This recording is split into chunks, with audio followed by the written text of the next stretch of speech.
what is it like to be a senior academic? Today, we are here with Professor Liliana Bove from the University of Melbourne. Hi, Liliana. How are you Oh, doing? hi, Marc. Thank you so much for your time. So, first of all, what is it like to be a senior academic? Well, seniority is an interesting one, isn't it? Because Yes. does it mean just being a level E, or does it mean being a level E and being senior, senior in age or senior in experience? And so I'll take the latter approach because I'd say that Definitely. increasingly, I guess, in the 20 years that I've been an academic, that seniority used to be, would say, somewhat correlated with experience. And what I'm seeing now is that that's not necessarily the case. So we have quite young people, in their late 30s becoming professors. So my perspective, I just want to make sure is one that's correlated with having a long working experience, not Yes. necessarily just as an academic, but yeah, in industry as well. So a working life. Um, and what does it mean? And how has things changed? I think for me personally is that once the older I'm getting, I guess, and being a level E, is that your perspective changes. So perhaps having, as you were going up your career change, it was very much self-focused. So it's very much about what do I need to do to get to the next level, or where can I go to next? Whereas now, I guess it's more about, okay, I have to really now focus, or what I should be doing is focus on building capacity and focus on others and getting the best out of others and leaving a legacy that when people think back about me, that they think about me in nice ways or helpful ways rather than, oh, she made my life difficult or whatever it might be. Yes. So you want to leave a positive legacy. You want to build capacity. You want to get the best out of people. And you want to lead by example. So to give you a small example there might be something that's organized by my colleague, it might be a visiting professor or whatever, and perhaps I'm not interested in the topic area, but now I get incredibly guilty and I'd say to myself, well, really, as a senior academic, I should show my face. I should participate. To support. Even though I've got other things to do, you feel that if you're a level E, wow, now you've got to have all this time on your hands. You're not, because there's a lot of demands placed on your time, but you become less selfish. Hmm. So I'd say that's the biggest change, I guess, of I really being like when you a mention about, senior. yes, thank you for that. And I really like about when you mention about get the best of other people. In this sense, you're talking about how to nurture them and how to make them become, even stronger and build the next generation of academic. So yeah. And I think it's important, and this is something I do. All right, we all like working from home for various Yes. reasons, whether it's not being having to dress up or being with your dogs or just Yes. having a more comfortable office, okay? Or and saving time with traveling, etc. But I make it a point that when I am in the office, I leave my door completely wide open. So Mhm. people feel that they can come in, they Yes. can have a chat. And vice versa, I do make it my business to walk around when I'm in and see who's in and just touch base, particularly with the younger or newer academics, just to see, where they're at and that someone cares. Yes. And because it can be quite lonely, our profession. So I'd say that's something else I do to try and improve my accessibility because, okay, I might give you just a different perspective or just someone acknowledging where you're at and where you're going and what you're doing. And And sometimes just even talking about the frustrations that you have, if you know that other people are feeling the same way, then it's easier to overcome. Yes, So I think support each other. that's important. Yes, yes. It's a good sense of community that you described and mentioned there. So now, if you were to reflect back, like if you could, like what were some of the things that you think you have done well, and then and it could be make you who you are today? That's a hard one because we're our worst critic, aren't we? Yes, So I would rather other people perhaps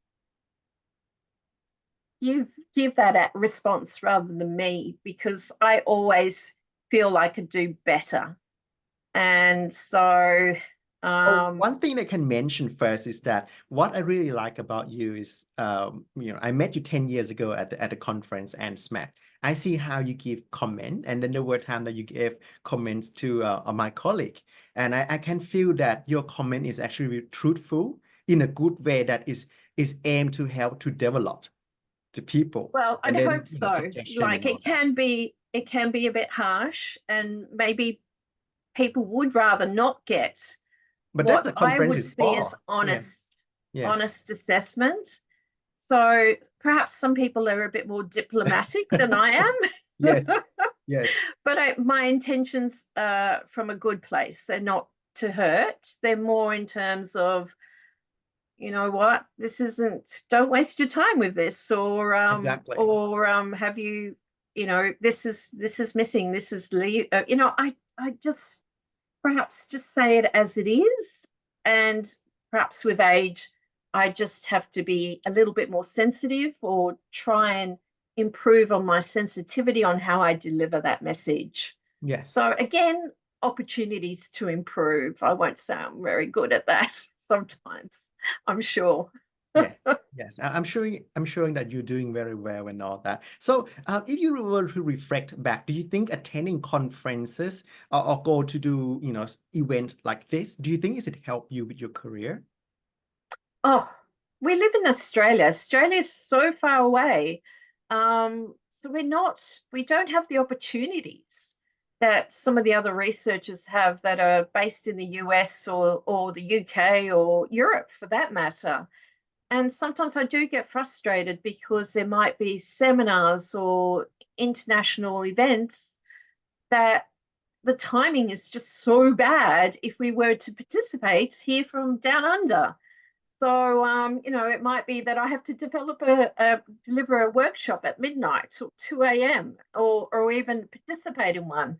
And it's just not conducive. Mm, So I would say that if you don't go to conferences, now understand that my early career as an early career researcher, and even as a PhD, I had young children. So I couldn't really go overseas. Could only go overseas maybe a couple of weeks a year.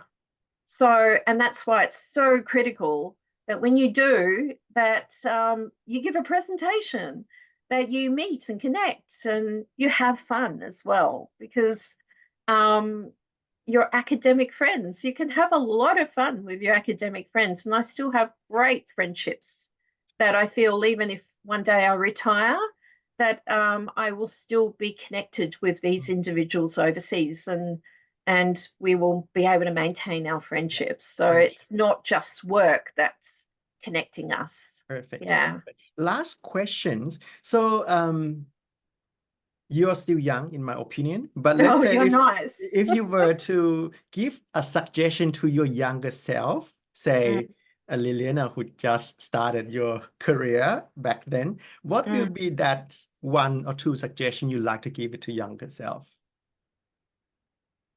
Um, hmm. I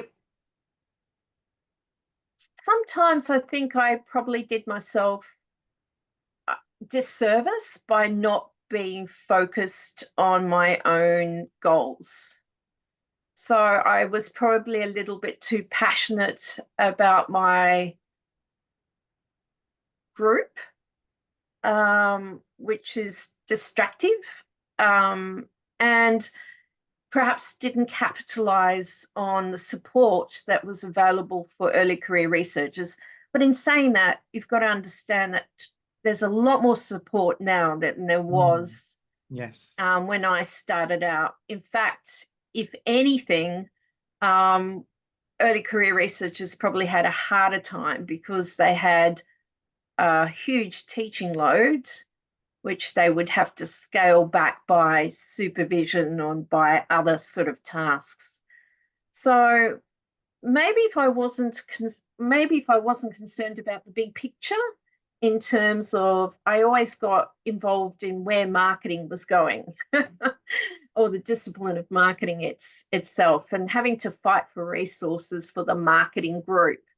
And perhaps if I paid attention to, I think there's a bit of a balance between being collegial and looking after yourself. So I probably did myself a little bit of disservice in not focusing as much on my own research. Yeah. Yes. Yeah. So be careful about, you've only got limited time. That doesn't mean being too selfish, but I think it's a bit of a kind of a inverted U shape. Yes. So you've got to be careful that you reach the right sort of balance. Not give too much of yourself, but give some of yourself, but not enough, not so much that it takes away from your own limelight or what you can achieve for yourself. Yeah. Yes. And I think that's a hard one, isn't it? Yeah, and I think that But is a that's hard only one. in hindsight. Yes, of course, of course. But thank you very much for your insightful and suggestions. So thank you so much. And this is What Is It Like to Be a Senior Academic by Professor Liliana Bove from the University of Melbourne. Thank you so much, Liliana. Thank you, Park. Thank you. Bye-bye.